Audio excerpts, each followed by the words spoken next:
बताओ कि audio video clear है? इसमें परसेंटेज ऑफ एरर क्या है? इनपुट बनाने में मुश्किल से तुम लोगों को 5 से 10 सेकंड ही लगना चाहिए था। ठीक है, तो सबसे पहले मिनट है, इन सभी को मिनट में अगर हम कन्वर्ट करेंगे ना, 3 आवर 40 मिनट्स को 3 आवर हम कन्वर्ट करेंगे तो 180 हो जाएगा 40। कितना? और यहाँ पर कितना ज्यादा लिखा हुआ है? 5, है ना? इंटू का 100, 0 से 0 कैंसिल हो गया, या पॉइंट से खत्म हो गया, 11 से 5 2, तो क्या आंसर आ जाएगा? 2 पॉइंट।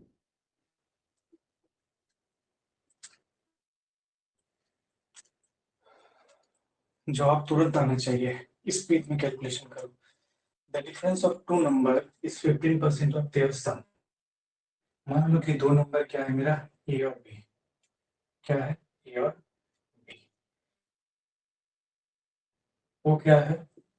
इन दोनों के सम का 15%। यही तो बोल रहा क्वेश्चन में, इन दोनों का जो अंतर है, इन दोनों के सम का 15% है। क्या हो जाएगा यहाँ पर? Plus 20b is equal to 3a plus 3b। ये को यहाँ पे लेके जाएंगे तो क्या हो जाएगा? 17a। अगर हम उधर लेकर के जाते हैं तो हो जाएगा 23b। अब अगर हम a अपॉन b करें रेशियो में तो क्या हो जाएगा? 20/70। ध्यान रखना है, ठीक है? इसके साथ जो मल्टीपल होता है वो इसका, तो इसका होता है। तो आंसर क्या हुआ हम लोग का? क्या बोला था? Larger number two the smallest number. ठीक है, यही हो गया हम लोग का आंसर। मुश्किल से 2 सेकंड का है। जो क्या कह रहे हैं? हम कह रहे हैं ना, ये है p 6 टाइम्स एज लार्जर। ठीक है, क्यू का अगर हम एक ले ले तो p क्या हो जाएगा? 6 हो जाएगा, है ना? Percent that q is less than p। q तो एक 6 है, तो डायरेक्टली।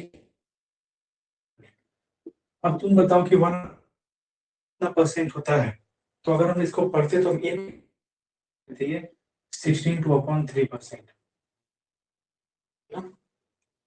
लैंग्वेज पे ध्यान देना। देखो, x has twice as much money as that of y। तो x क्या है? y से दुगना, बस ये तो कहना चाह रहा है। x जो है यहाँ पर y से दुगना, अगर x 2 है तो y क्या हो जाएगा मेरा? 1। उम्मीद करते यही बोल रहा है क्वेश्चन में।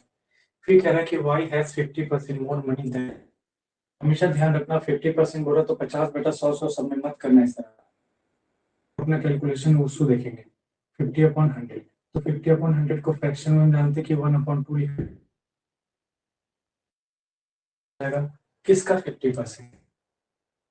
जो ये है ना, इसी का तो 50% है। जो एक है जेड। तो यहाँ पर मेरा क्या आ गया? जेड आ गया। 50% ज्यादा है तो पहले दो था, क्या हो गया? ये 3, 2 का 2 रह गया।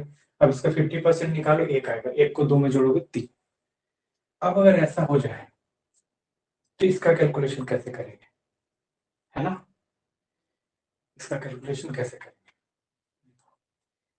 जैसे हम तुम लोग को एक बार बता चुके थे, मान लो लिखा है मेरा,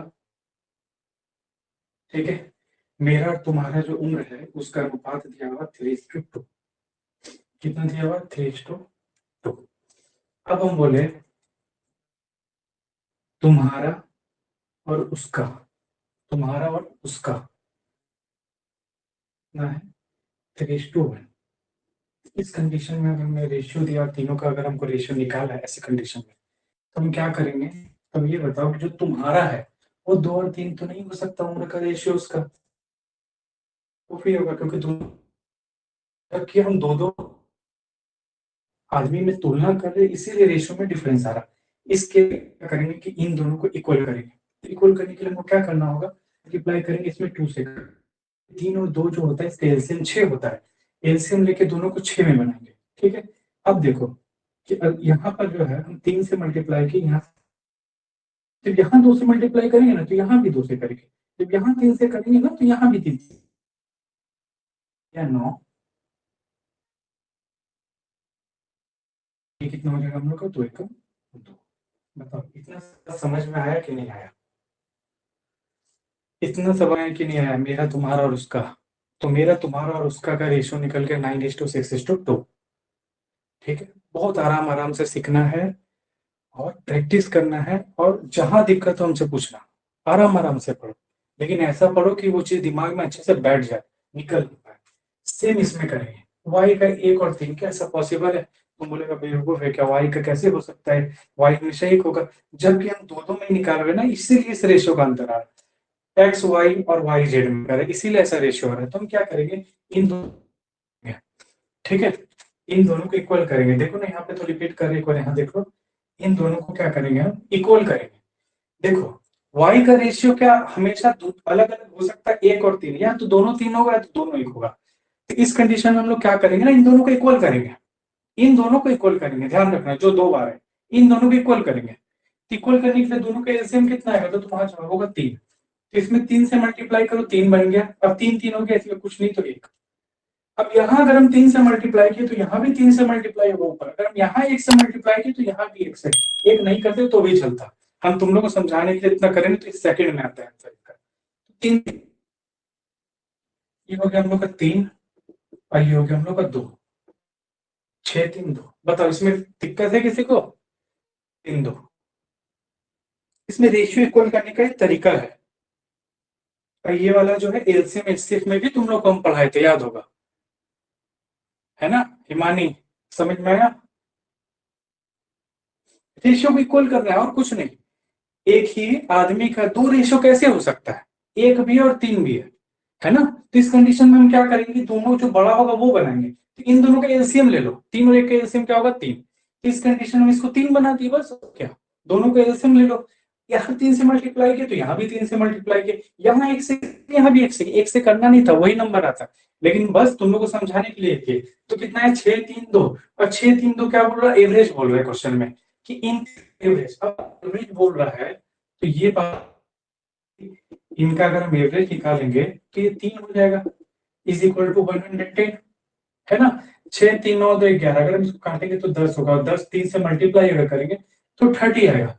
तो ये 30 कितना, 1 यूनिट का वैल्यू, 1 यूनिट का वैल्यू, और हमसे किसका पूछा है, एक्स का, 6 यूनिट का वैल्यू पूछा है, तो 6 यूनिट का वैल्यू क्या, इन करेंगे तो याद आएगा हम लोग का 180 आंसर। बताओ दिक्कत है किसी को इसमें? ये तुम लोग को याद होगा, एलसीएम एचसीएफ में बहुत डिटेल में बताए थे सभी हम। आगे बढ़ा जाए, उतार लो इसको।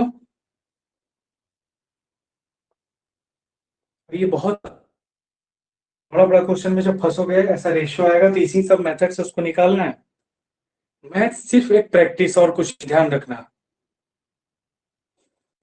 देखो एक्स और वाई का रेशियो दिया हुआ है,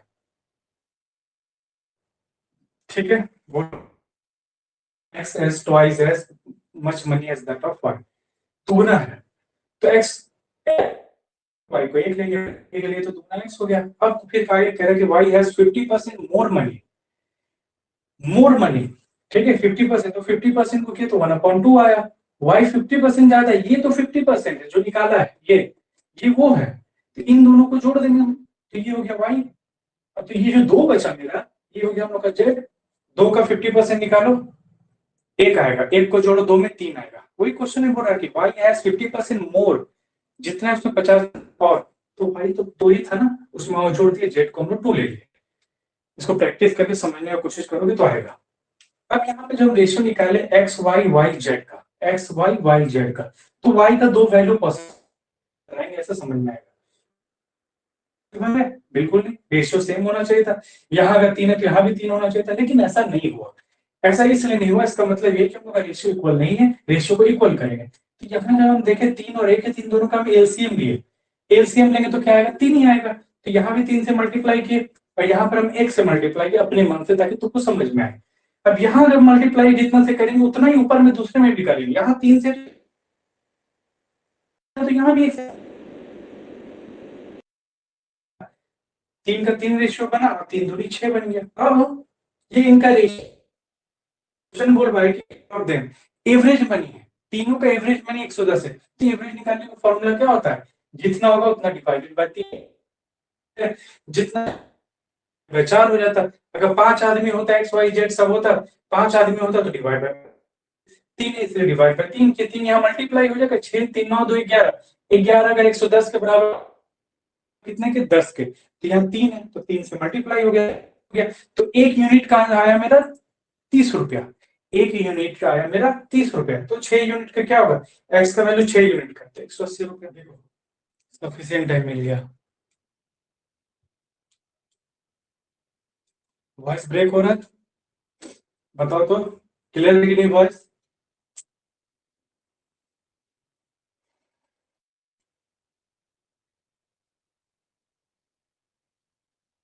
ठीक है, तो क्या बोल रहा क्वेश्चन में, एक एक्स है, वाई है, ठीक है, एक्सप्रेशन एक्स वाई स्क्वायर, ठीक है, और एक है हम लोग के पास एक्स। अब बोल रहा है then value of both variable means x and y are decrease by 20%। क्या 20/x को लिखेंगे, बिल्कुल भी नहीं, हम लिखेंगे 20% तो 20/100 है। हमको पता है कि 1/5 होता है, हम लिखे सिर्फ तुम लोग को बताने के लिए 20% लिखना। अब क्वेश्चन में बोल रहा है by 20% by this the value of the, मतलब क्या हुआ इसका, दोनों का वैल्यू गिर रहा। वैल्यू कितना है टोटल 5, एक से गिर रहा है, इसका मतलब जो वैल्यू भी 4 होगा। समझ में आएगा, बताओ यहाँ तक।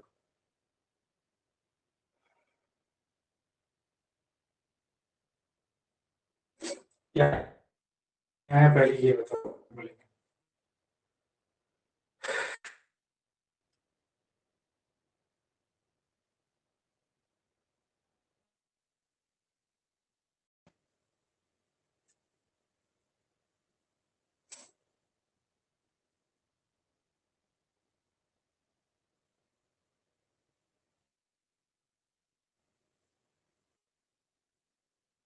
अब देखो क्या कह रहा है क्वेश्चन में, क्या कहा फिर से सुनो। एक एक्सप्रेशन स्क्वायर है, ठीक है, both variable x y are decrease by 20%। 20% का मतलब होता है हमको 1/5, 1/5 क्या है ये 20%, मींस इसका जो 20% है, इसका नीचे वाले का जो 20% वो है मेरा। तुम ओरिजिनल वैल्यू क्या पढ़ाए हो ना, ये ओरिजिनल वैल्यू है ना मेरा 5, तो x क्या है मेरा 5, y क्या है मेरा 5 का स्क्वायर।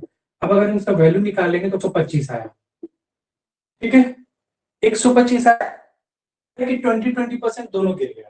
तो 20% अगर गिरा तो इसका वैल्यू क्या हुआ 4 4। अब 4 4 अगर वैल्यू है तो अब मेरा एक्सप्रेशन क्या हो जाएगा एक्स वाई स्क्वायर का, 4 × 4 चौके 64। क्वेश्चन में ये बोल रहा है कि पहले से अभी में कितने परसेंट का अंतर है ना।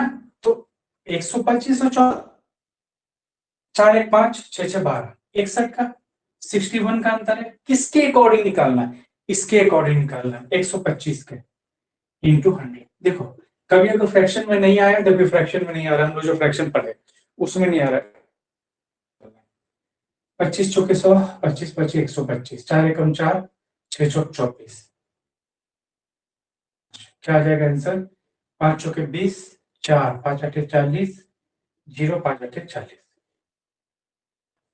समझ में आया कि नहीं आया बताओ, देखो इसको थोड़ा 48 पॉइंट।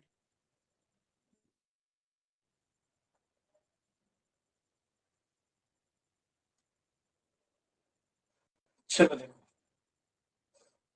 क्वेश्चन कह रहा है टू फिक्स्ड पॉइंट, ठीक है, मान लो कि ये ए है और ये बी है, कोई एक लाइन सेगमेंट है, ठीक, कह रहा है कि part and C is a point on A such that AC is 3 centimetre. मान लेते कोई पॉइंट है, हम यहां लेते हैं और ये पॉइंट है मेरा सी, ठीक है, तो ये जो हम लोग का वैल्यू है ये कितना है 3 सेंटीमीटर का। अगर ये 3 सेंटीमीटर का है तो ये जो बचा ये 2 सेंटीमीटर हो गया। इस बात में किसी को कोई डाउट है, क्योंकि हमको पता है कि टोटली तो मेरा 5 सेंटीमीटर का है। बोलो इस बात में किसी को कोई भी डाउट है तो बोलो।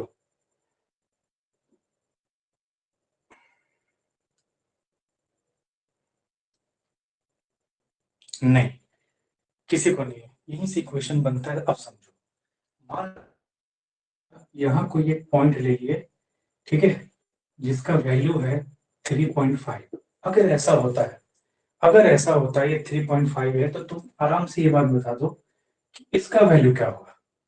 तो जब टोटल 5 है और सी को हम आगे बढ़ा दिए 3.5 के, तो बच्चा से बच्चा बताएगा कि इसका वैल्यू 1.5 सेंटीमीटर होगा।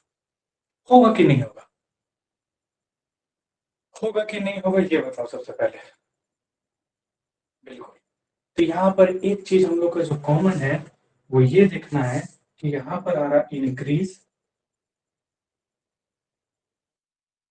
Is equal to decrease. हम यहाँ जितना इंक्रीज कर रहे हैं उतना ही तो डिक्रीज हो रहा है यहाँ पे।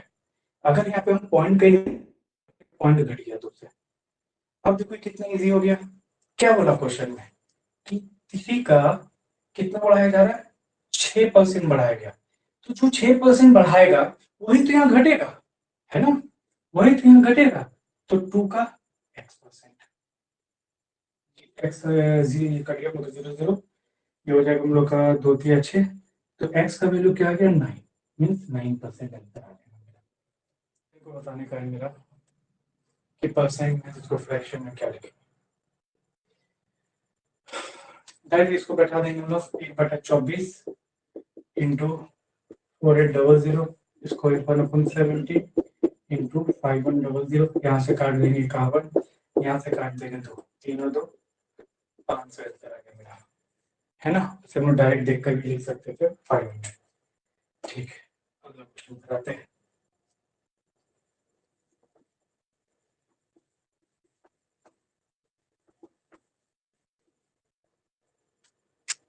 अभी जो मिल रहा मौका मिल रहा फ्रैक्शन परसेंटेज को जो कन्वर्ट करके सीखने का, फिर नहीं मिल पाएगा।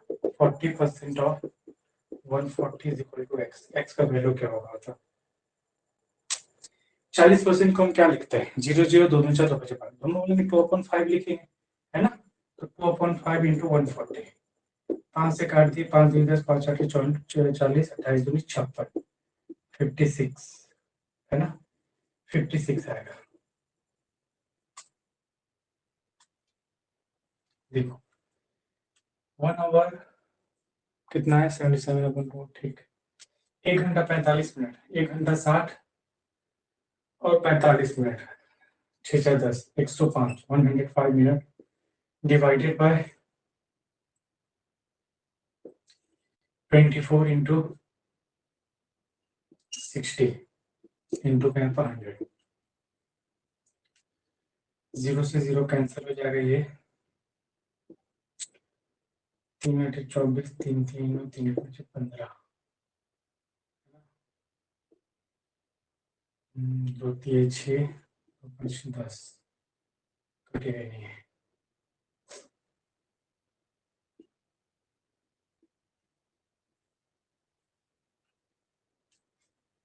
आंसर क्या है बताओ तो।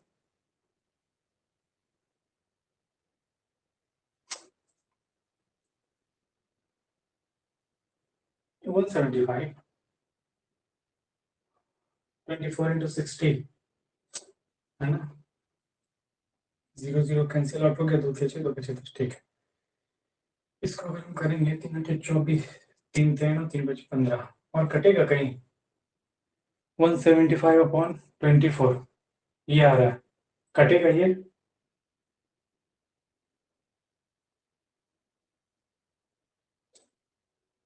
यही आ रहा है ना।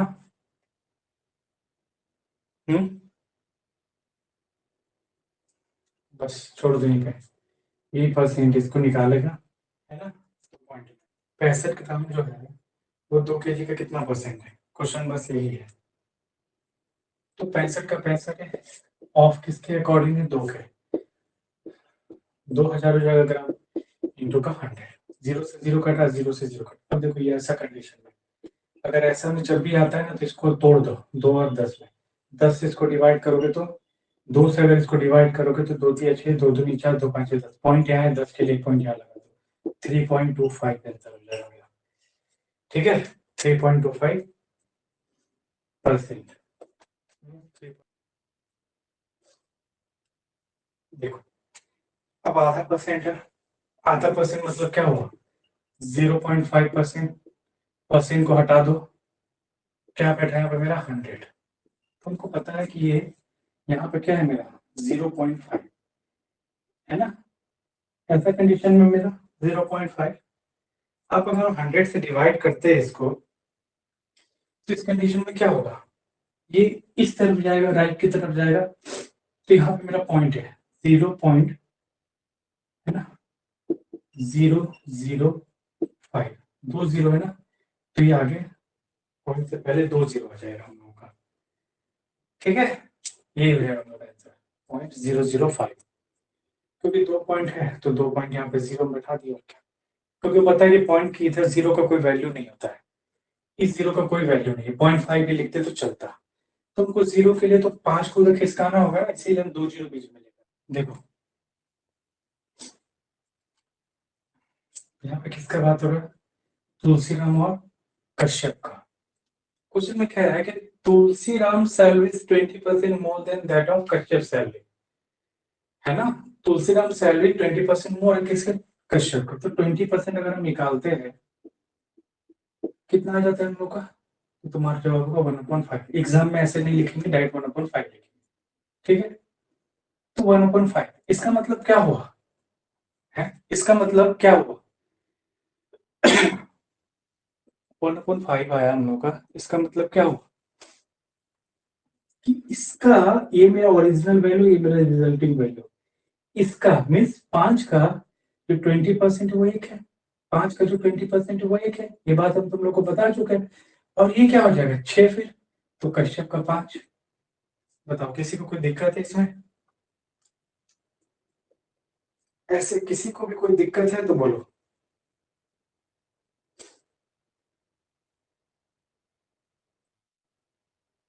नहीं होना चाहिए। फिर क्या कह रहा है,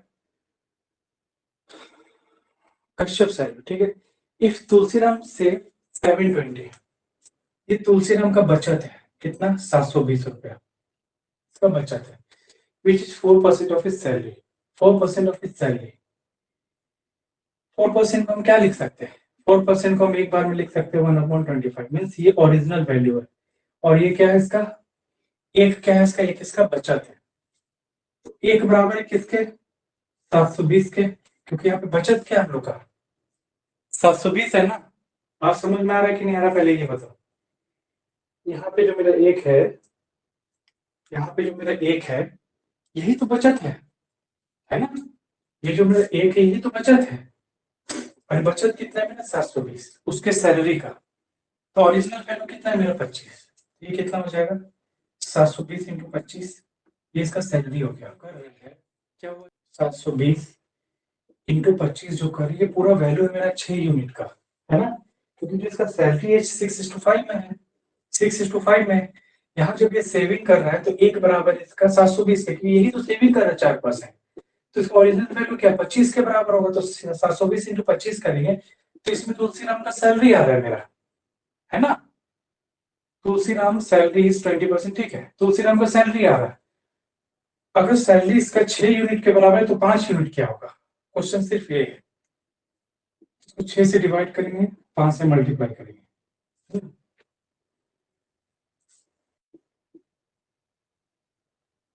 120।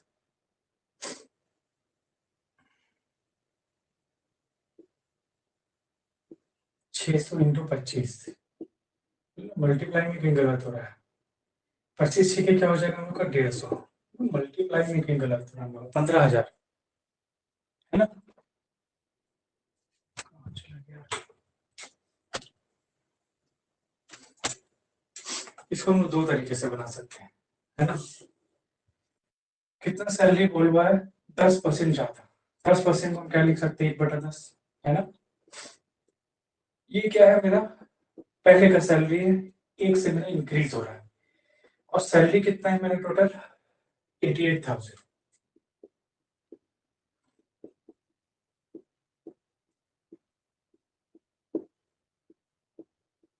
तो वैल्यू क्या आ गया 80,000, ठीक है। दूसरा तरीका क्या है कि हम उसको लिख करके बनाए ईयर वाइज, अभी क्या है मेरा, अभी मेरे पास 2007 का सैलरी है, तो मुझे यहाँ पे लिखे 2007, यहाँ लिख दिए 2006, ठीक है। 10% से इंक्रीज कर रहा है। मान लेते कि 2006 में, 2006 में, 2007 में, 2007 में सैलरी है कितना मेरा, तो बोलोगे चलो उसको ऐसे ही पहले लिखते थे। 2006 में सैलरी कितना है, 10, ठीक है। तो 10% बढ़ता तो 11 में कितना हो जाएगा, 7 में कितना हो जाएगा, 11। अब मेरे पास 2007 का सैलरी है, फिर 11 यूनिट मेरा इक्वल है कितने के, 8,80,000 के। तो 10 होगा इक्वल कितने के, तुम्हारा जवाब होगा 8 लाख के, है ना। इंक्रीज होता है ना, ऐड होता है, इंक्रीमेंट का बात कर रहा है, ठीक है। 10 में एक, गलत जवाब। तुम लोग को याद होगा कि जब भी परसेंट बनाना था तो हम 5 को अगर परसेंट में कन्वर्ट करना होता था तो हम 100 से मल्टीप्लाई करके लिखते थे 500%। एक था तो एक को 100 से मल्टीप्लाई करके लिखते थे 100%। याद है ये चीज, है, याद है कि नहीं है, या सब कुछ भूल चुके जो पढ़ाए थे। भूलना नहीं है, बहुत मेहनत से पढ़ा रहे तुम लोगों को, स्टेप बाय स्टेप, सबसे ज्यादा मेहनत से तुम लोगों के क्लास को पढ़ा रहे हैं। बाकी बाकी क्लास को उतना डीपली हम कुछ भी नहीं बताए, समझे, इतना डीपली हम कुछ भी नहीं बताए, हम लोग को ऊपर ऊपर क्वेश्चन करवाए। जी बिल्कुल सही है, तुम लोग को हम बहुत मेहनत से पढ़ा रहे हैं, बस इस उम्मीद से कि इस क्लास का हर स्टूडेंट का नौकरी हम चाहते हैं, कि सबका नौकरी लगे और सब एक बार मिलने आए हमसे। इसमें भी वही करेंगे हम, 0.001 है ना। 100 से अगर मल्टीप्लाई करते हैं तो यहाँ क्या है, ये पॉइंट एक ही सर्कल यहाँ आ जाएगा, यही तो करना है हमको, है ना। तो क्या आ गया देखो, 0.1%। बताओ, इतना हमको पता था गलत होगा, सभी का गलत है। देखो यहाँ बोल रहा है कि ए सैलरी 40% ऑफ बी सैलरी, ना ही मोर देन बोला ना ही लेस देन बोला, ठीक है, सिर्फ ज्यादा है ये बोला। सेकंड लाइन ये बोल रहा है कि बी सैलरी 25% मोर देन, यहाँ मोर देन बोला गया। बात समझ में आ रहा है, ठीक है। तो 40% बोला है अगर, तो 40% क्या होता है, 2/5, यही तो होता है। तो अगर हम देखें कि ए का सैलरी और बी का सैलरी, इसका मतलब ए 2 होगा तो बी 5 होगा। बताओ किसी को भी दिक्कत है इस बात में। इंक्रीज डिक्रीज नहीं बोलता, इंक्रीमेंट बोलता तो 5 और 2 7 यहाँ पे लिखते हैं, है ना। इंक्रीज डिक्रीज का बात नहीं कर रहा है, ठीक है। वहां पे सिर्फ इतना बोला है कि ए का जो सैलरी बी के सैलरी से 40% है, तो 5 का 40% निकालो, 2/5 आएगा, 2 ही आएगा मेरे पास, है ना। यहां तक किसी को दिक्कत नहीं होना चाहिए। फिर कह रहा है बी सैलरी 25% मोर दे, तो इसको हम लोग क्या लिख सकते हैं, 1/4, 25% को हम क्या लिख सकते हैं, इसका 25% 1 के बराबर है ना। तो बी और सी, हम एक सी भी ले लेते हैं, ठीक है। बी सैलरी 25% मोर देन, अब मोर देन बोला है तो हम एक इसमें जोड़ दिए 5, तो सी का सैलरी कितना हो जाएगा 4। बताओ किसी को दिक्कत है इस बात में। 4 का तुम निकालो 25%, 1/4 आता है, जोड़ोगे 4 में तो 5 हो जाएगा बी का सैलरी। यहां हम जोड़ रहे हैं, इसीलिए ऐसा किया। अब इसका रेशियो निकालो, देखो बी इक्वल है तो कुछ करने की जरूरत ही नहीं है, बी बीच में आया, बी इक्वल है, अब हम इक्वल नहीं करना जब बी पहले से इक्वल है। तो 5 का 5 लिख दो, 4 का 4 लिखो और 2 का 2 लिखो। लेकिन क्वेश्चन में क्या बोल रहा है, क्वेश्चन में बोल रहा है C salary is how much percent more than A. यहाँ पे ए पे कंपेरिजन हो रहा है, ठीक है। तो ए का कितना है 2, ए का कितना है, तो अगर हिंदी में देखोगे ना तो लिखा रहेगा सी का जो सैलरी है वो ए के सैलरी से कितना ज्यादा है, ठीक है। कितना ज्यादा है, तो तुम बोलोगे 2 ज्यादा है। और 100 का अगर हम परसेंट बनाए तो ये कटेगा तो मेरा 100% आंसर आएगा, 100% आंसर आएगा।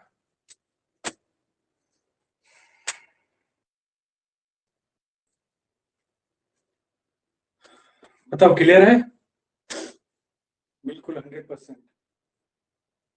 देखो अगर मान लो कि 24 कैरेट 100 के बराबर है परसेंट में, ठीक है, 24 जो है मेरा 100 के बराबर है, तो एक आ जाएगा मेरे 1 के बराबर क्या होगा, इसलिए 22 से मल्टीप्लाई करोगे तो 22 के बराबर क्या होगा। इसको सॉल्व करोगे तो तुम्हारा आंसर आ जाएगा परसेंटेज में, ठीक है। 24 अगर 100% के बराबर है, ठीक है, 24 इक्वल 100% है, तो 1% हम निकाल इससे, इसलिए हम 22 से मल्टीप्लाई करेंगे, 2 एकम 2, 2 दूनी 4, 2 पच्चीस 10, 0। फिर कट जाएगा ये हम लोग का 2 छक 12, ये हो जाएगा 25, इसको काटेंगे 2 3 6 11, 11 5 55, 5 11 दूनी 22, 22 और 5 27 डिवाइडेड बाय 3, कितना हो जाएगा मेरा 3 9 27, 3 एकम 3 2, 91, 91 सही 2/3% आंसर है मेरा, 91 सही।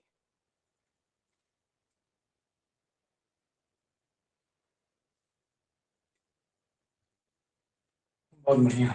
देखो यह बात किसका हो रहा है, राम का और श्याम का।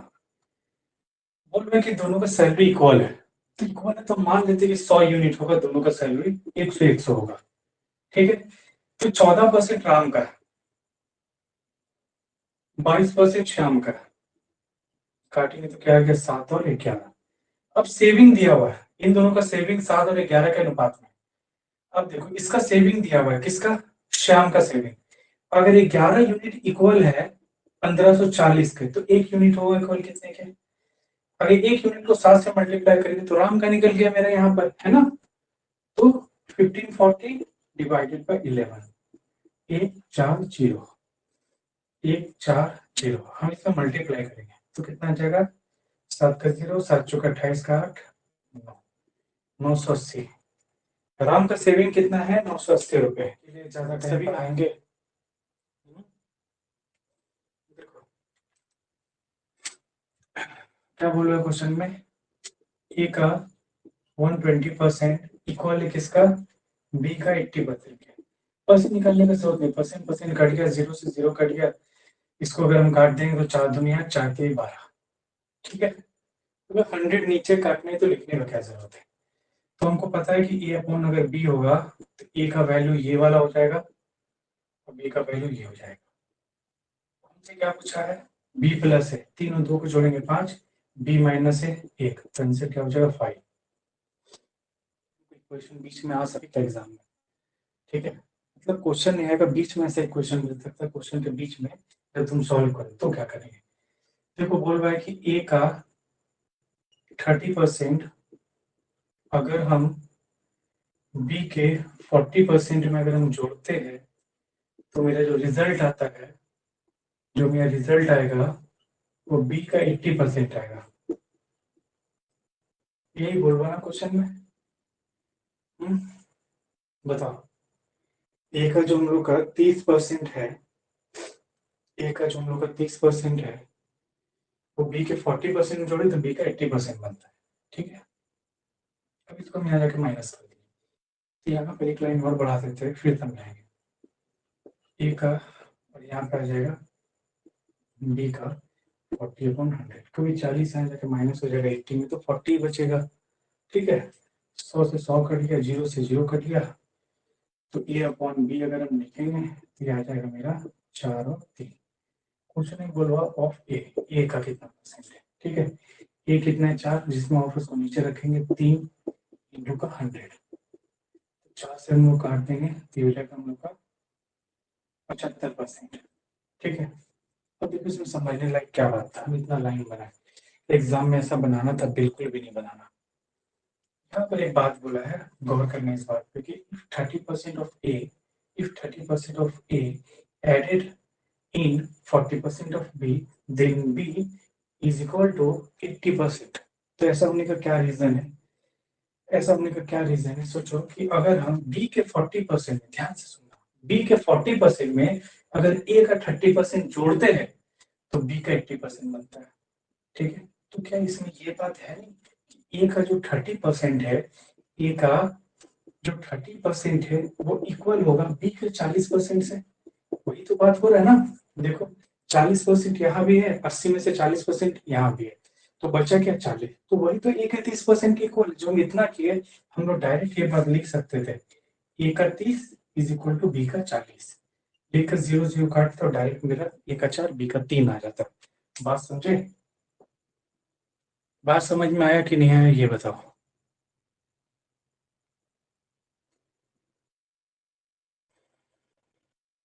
ये चीज क्वेश्चन में समझाना था, इसीलिए क्वेश्चन हम दिए थे। ऐसा दिख सकता है, बोल रहा है बी के 40% में ए का 30% जोड़े तो बी का 80% बनता है, तो बी का 40% तो पहले से मौजूद है। इसका मतलब है कि ए का जो 30% है वो बी के 40% इक्वल है, तभी तो 40-40 जोड़ के 80% बन रहा है मेरा, है ना। तो हम डायरेक्ट ये बात लिख सकते थे कि ए का 30% इज इक्वल टू बी का 40%, और यहाँ से हम ए का वैल्यू 4, बी का वैल्यू 3। तो हम डायरेक्ट ये बात भी लिख सकते थे कि पता है परसेंटेज कटता है, 0 कटता है, तो A into 3 is equal to B into 4। अगर थोड़ा और दिमाग लगाओ तो हम लोग डायरेक्ट ये वर्ड लिख सकते थे, ये वाला हम लोग डायरेक्ट लिख सकते थे। ये चीज डायरेक्ट लिखते हैं, प्रैक्टिस करते करते ऐसा आदत होता है कि तुम डायरेक्ट ये चीज लिखते, तुमको पता है ऑफ ए बोल बी का 30%, ए का 30%, बी के 40% इक्वल है। इसका मतलब है कि बी का वैल्यू और ए का वैल्यू क्या होगा, तो बी का वैल्यू 4 होगा, ए का वैल्यू 3 होगा। तो ए के वैल्यू के अकॉर्डिंग होता है 3/4 इंटू 100 कर देते, खत्म हो गया। इसका इतना बनाना ही नहीं पड़ता, ठीक है। देखो क्वेश्चन क्या कह रहा है, ए का x% जो है इक्वल है किसके, बी के y% से। यही तो बोला ना क्वेश्चन में कि ए का जो है x% है वो इक्वल होगा बी के y% में। अब क्वेश्चन ये पूछा है कि z% कितना होगा। z% लिखेंगे तो क्या लिखेंगे, z/100 ही तो लिखेंगे, है ना। किसका, बी का z% ना, बी का z%, ठीक है। बी का z% क्या होगा, तो यहाँ से हमको पता 100 का 100 कट गया, और हमसे बोल क्या रहा है कि बी का z%, तो यहाँ से बी हम निकाल लेंगे, b y is equal to a x होगा, है ना। तो बी इज इक्वल टू क्या होगा, x a x divide by y. ये आ गया, बस बी वहां पे बैठा दो, z इंटू 100 इंटू का A x divide by y, multiply करेंगे तो ये हो जाएगा A x z divided by 100y divided by 100y, थोड़ा, है ना। नंबर जो है मेरा वो 20% है। तो बताओ कि अगर ये 20% है मेरा, 15 अगर 20% है तो एक क्या होगा, इससे 100 क्या होगा, तो यहाँ से निकाल लिए 75 नंबर है मेरा। अब ये जो 75 है ना, what is the 40% of the number, इसका 40% पूछ रहा है। तो 40% क्या होता है हम लोग का, 2/5 होता है, तो डायरेक्ट हम लिख सकते हैं 2/5।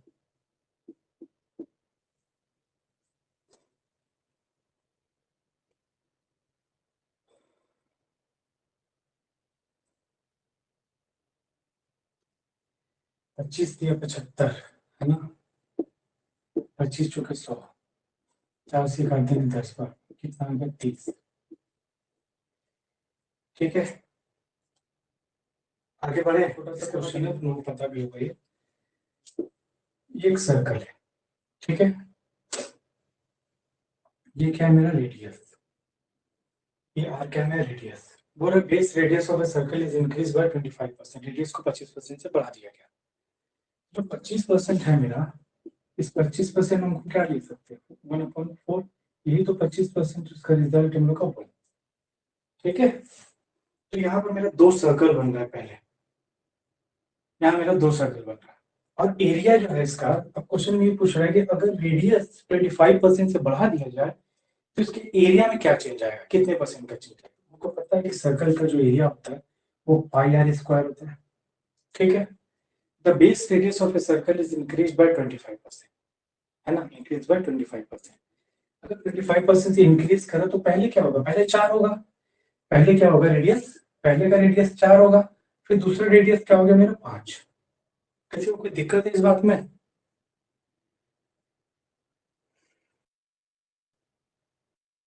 बताओ, इस चीज में किसी को कोई प्रॉब्लम है, नहीं। अब अगर हम इसका देखें एरिया, तो कितना हो जाएगा हम लोग का 22/7 पाई आर स्क्वायर इंटू 4 का स्क्वायर 16। इसका एरिया अगर हम देखें तो ये भी हो जाएगा हम लोग का 22/7 इंटू 25। इन दोनों ही कंडीशन में इसमें 22/7 है। इसको हम डायरेक्ट लिख सकते हैं, इसको ये ना लिख करके हम डायरेक्ट इसको लिख देंगे 16 पाई, है ना। और इसको हम लोग डायरेक्ट लिख देंगे 25 पाई। इन दोनों में अंतर कितने का है? तो तुम बोलोगे 9 पाई का, है ना। कितना का अंतर है, 9 पाई का, और 9 पाई किसके अकॉर्डिंग, 16 पाई के, डिवाइड बाई 16 पाई इंटू का 100। तो पाई से पाई खत्म हो गया, ये कट जाएगा, 4 दूनी 16, ये कट जाएगा हम लोग का 25। कितना आंसर आ जाएगा हम लोग का? पाई 20। ठीक है, 9/16 दिया हुआ है हम लोग का। 9/16 नहीं दिया हुआ, इसका कैलकुलेशन ही करना पड़ेगा। 9/16 का हम लोग का कैलकुलेशन ही करना पड़ेगा। चलो ठीक है, 9/16 इंटू 100 कितना आ गया देखो।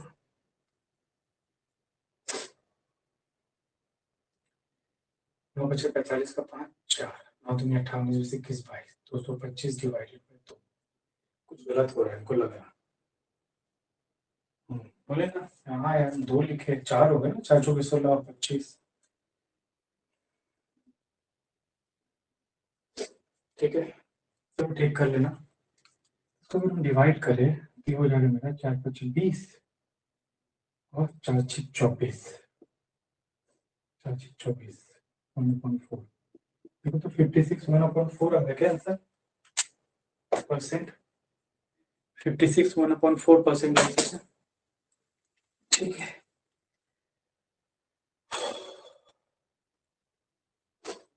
है ना। अभी देखो हमको डॉक्टर ज्यादा से ज्यादा रेस्ट के लिए बोला है कि रेस्ट नहीं होने की वजह से ही दवाई जो है ठीक से काम नहीं कर रहा, ज्यादा से ज्यादा रेस्ट बोला है। नहीं हो पाता है रेस्ट, इसीलिए बीच बीच में पहले छुट्टी ले लेते थे। कल का देखते हैं, कल का क्या होगा। आगे बढ़े। अब देखो, देखो क्वेश्चन में क्या कह रहा है कि the base radius of a circle increase by 25%।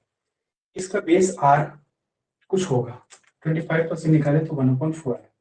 इसका आर 4 था, एक और सर्कल बनाया गया, इसका रेडियस को 25% से बढ़ा दिया गया, इसका मतलब 4 और 1 5 कर दिया गया आर। तो क्वेश्चन बोला है कि आप दोनों का एरिया निकालिए। तो एरिया होता है pi r square. Pi r square, r कितना है मेरा 4, 4 के स्क्वायर करेंगे 16, 16 पाई। इसको देखो आर कितना है 5, 5 का स्क्वायर पाई करेंगे तो 25 पाई हो गया। ठीक है, तो इन दोनों का एरिया में कितने का अंतर हो गया? 9 पाई का। और कंपैरिजन कितना करना? प्रीवियस से करते हैं कि कितना बड़ा, प्रीवियस से कितना बड़ा। 16 पाई इंटू का 100। बस इसको कैलकुलेट कर दिया गया। कि एग्जाम में ऐसे करेंगे? बिल्कुल भी नहीं, एग्जाम में हम लोग ऐसे नहीं करेंगे। एग्जाम में ऐसे नहीं बनेंगे, इतना समय ही नहीं रहेगा करने का। ये क्वेश्चन आता है, रेलवे में भी पूछा जाता है, एसएससी में भी आता है क्वेश्चन। एक बात को हमेशा ध्यान रखना है हमको कि जो कांस्टेंट वैल्यू होता है ना, जो कांस्टेंट वैल्यू होता है मींस जो स्थिर है, इसका वैल्यू सेम है, उसको छूना ही नहीं, उसको लेना ही नहीं है, किसी भी कंडीशन में जो है उसको नहीं लेना है। ऐसा क्यों? अब एक बात बताओ कि हम यहाँ पर एक सर्कल बनाए, ठीक है, फिर यहाँ पे एक छोटा सा सर्कल बनाए, फिर यहाँ पे एक बड़ा सा सर्कल बनाए, फिर यहाँ एक सर्कल बनाए। जाहिर सा बात है कि सबका एरिया जो है अलग अलग होगा।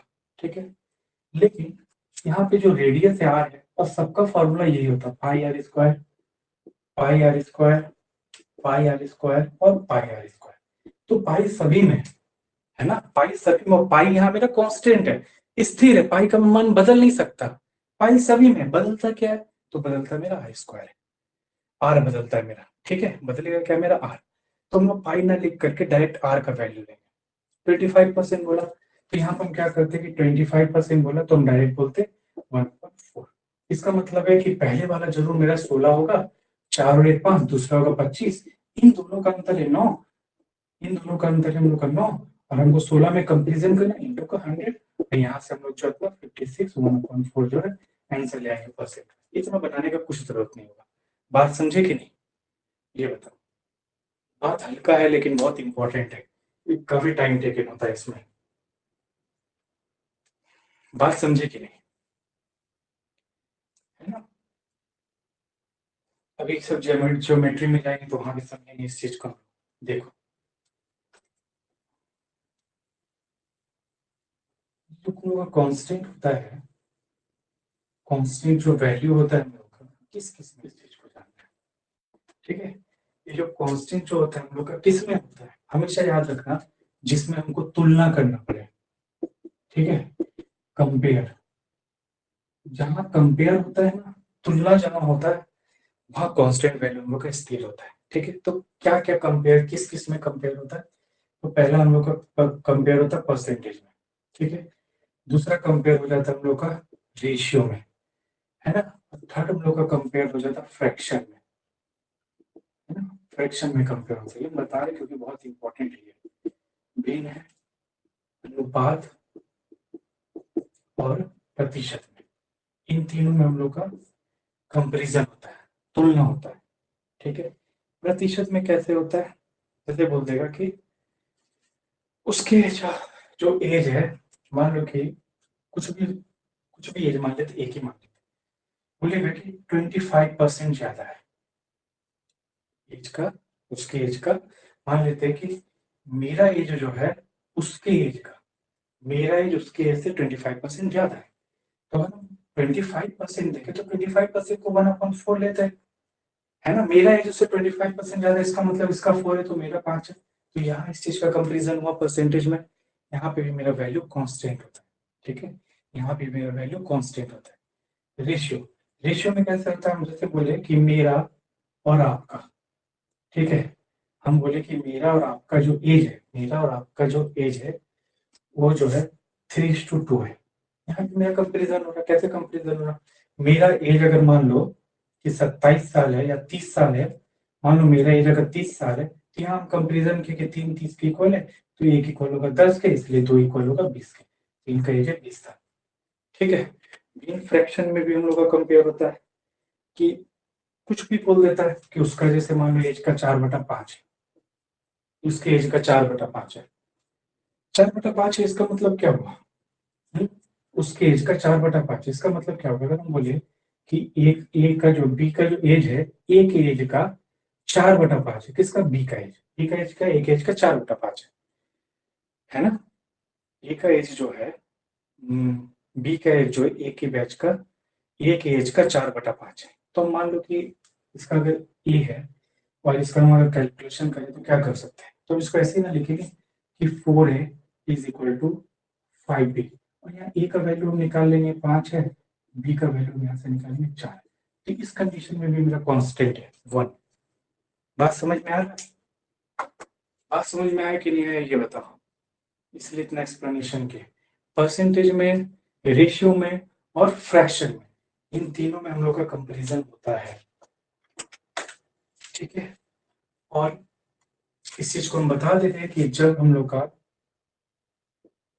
कंपैरिजन होता है, कंपैरिजन होगा, जो कांस्टेंट वैल्यू है, कांस्टेंट वैल्यू को इग्नोर करेंगे, कांस्टेंट वैल्यू को इग्नोर करेंगे, और यही से ट्रिक बन जाएगा। जब तुम कांस्टेंट वैल्यू को इग्नोर करोगे ना, तो वही चीज ट्रिक बन जाएगा, और कुछ भी नहीं।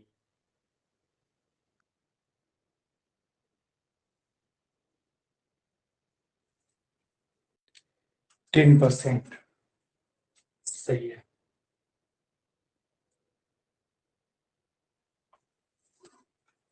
देखो उनको ट्रिक नहीं लगा है, ठीक है, इससे भी बन सकता है, लेकिन उससे भी नहीं बनाएंगे, मेथड से भी बना, फिर भी बता देंगे। देखो ये दो रेक्टेंगल है, ठीक है, ये दो रेक्टेंगल है, रेक्टेंगल एक, रेक्टेंगल दो। Question would by the rectangle if the length of a rectangle is increased by इतना 37 1/2 को हम क्या लिख सकते हैं, 1/2% को हम लिख सकते हैं 3/8, लिख सकते हैं ना ये। देखो इसमें कहीं दिया होगा,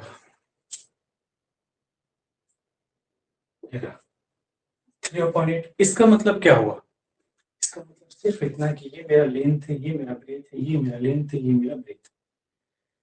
क्वेश्चन ये कह रहा है कि लेंथ पहले 8 था, अब 11 हो गया, है ना, ये तुम लोग का ओरिजिनल वैल्यू है, पता है हमको 8 था, अब क्या बोल रहा है 3/8, इतना बढ़ गया, कितना बड़ा, 3, पहले 8 था, अब 11 हो गया। यहाँ तक हमको लगता है किसी को भी दिक्कत नहीं होगा, पहले 8 था, अब 11 हो गया। ब्रेथ के बारे में क्या कह रहा है कि ये हम लोगों का डिक्रीज बाय 20%, ये जो हम लोग का 20% है, इसको हम क्या लिख सकते हैं 1/5। इसका मतलब ये हुआ कि पहले कितना था, ब्रेथ पहले कितना था हम लोग का, पहले 5 था, अब घट गया, तो कितना हो गया, अब 4 हो गया है ना। बस इन दोनों को मल्टीप्लाई कर दो, find the percentage change in the area, area हमको पता है, लेंथ इनटू ब्रेथ होता है, इन दोनों को मल्टीप्लाई करेंगे 40 आ गया, इन दोनों को मल्टीप्लाई करोगे 44 आ गया, अंतर कितना है, 4 का। किससे कंपेरिजन करेंगे, प्रीवियस वाला, 40 इंटू का 100%, इसको अगर काट दोगे तो ये आ जाएगा ओके, बटा 10, 1/10 किसको बोलते हैं? 10% को। क्लियर है कि नहीं?